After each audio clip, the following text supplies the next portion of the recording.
Anthony Soprano has no respect for this thing. He's never been in the can, not really. He's a guy who stepped over his own uncle to grab the big seat. Either it has meaning or no meaning.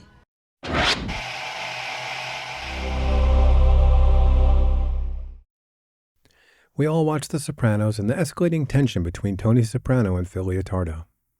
We rooted for Tony and hoped that he would whack Phil. But did you ever stop to think, maybe Phil was right? Welcome to J News Reviews. Let me tell you a couple 3 things about Phil Leotardo and see if he was a stand-up guy. Phil Leotardo was an old-school gangster, never disrespecting his oath to the life. As we hear numerous times, he did 20 years in the can and kept his mouth shut. 20 years in the can. I did 20 fucking years. 20 years inside. Not a fucking peep. For what? In Season 5, he's released back into mob life. He believes his time in the can gives him street cred, and he's owed respect. Now out of prison, he wastes no time getting back to business. And despite being his senior, Tony never shows any real respect for Phil. He even runs him off the road and into a parked car over a money dispute. Tony's cousin Tony Blundetto is released from prison just as the war between Little Carmine and Johnny Sack becomes increasingly violent. A decision is made to take out one of Johnny Sack's men, and Tony B takes the contract. He kills one of Phil's associates and the bloodshed escalates. Phil then kills Angelo Grape, a close friend of Tony B's from prison, and he takes it personally. Tony B murders Phil's brother, and he dies in his arms. Phil demands immediate justice. From Phil's perspective, he's in the right. Billy Leotardo is a soldier in a New York family. Phil is denied revenge, and his hatred for Tony intensifies. Where is the justice for his brother? Imagine if the show was called The Lupertazis, not The Sopranos. And it started when Phil was released from prison. We would spend hours with his family and his crew, and we'd get to know them.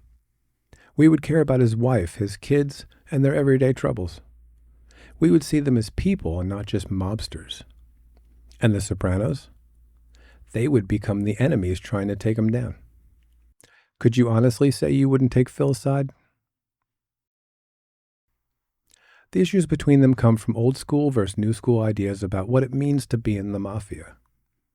When Johnny Sack goes to prison, Phil remains loyal, becoming acting boss and negotiating deals with the Sopranos crew. He puts aside personal feelings and sticks to business. Although he does once in a while remind everyone why he's still pissed.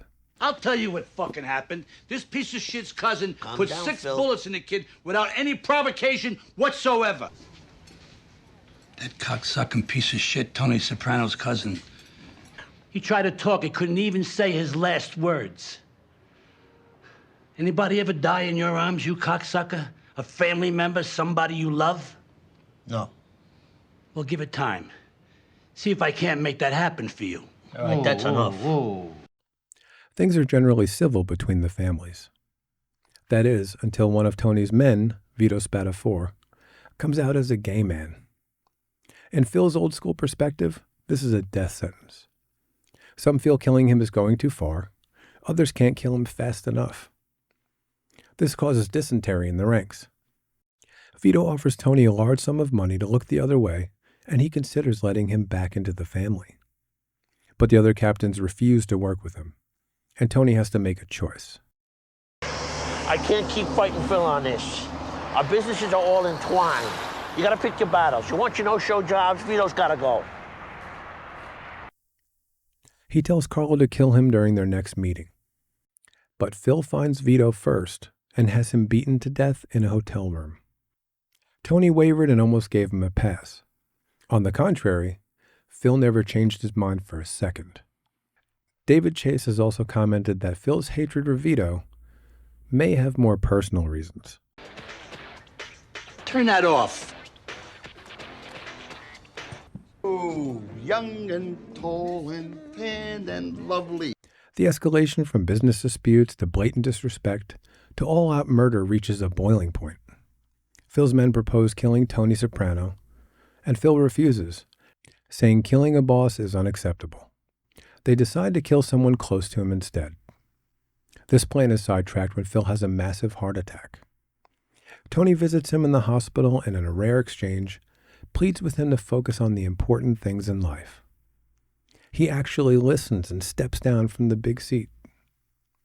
That is, until his protege is murdered, and a man Phil does not respect becomes head of the family. Phil has him whacked, and he becomes boss of the Lupertazzi crew. After Tony almost beats one of Phil's men to death for insulting his daughter, Phil's patience with the Soprano crew is over. He goes from old school, by the rules, honor the oath gangster, to ordering a hit on the boss of a family. We decapitate and we do business with whatever's left. To be fair, he never respected them as an actual family. He called them that pygmy thing over there.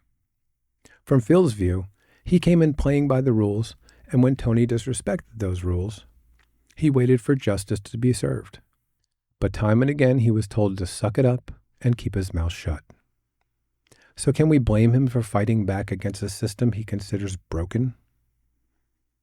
Phil was justified in his frustration at the lack of structure in the younger crew.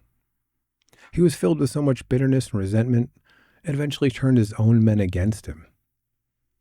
Butchie refused to take out Phil himself, but he did choose to look the other way.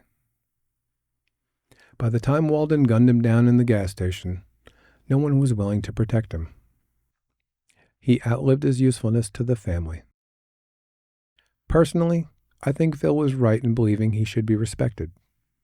But his old-school no-compromise way was too rigid to survive in present day. The mob life he was born into had evolved into something he couldn't accept.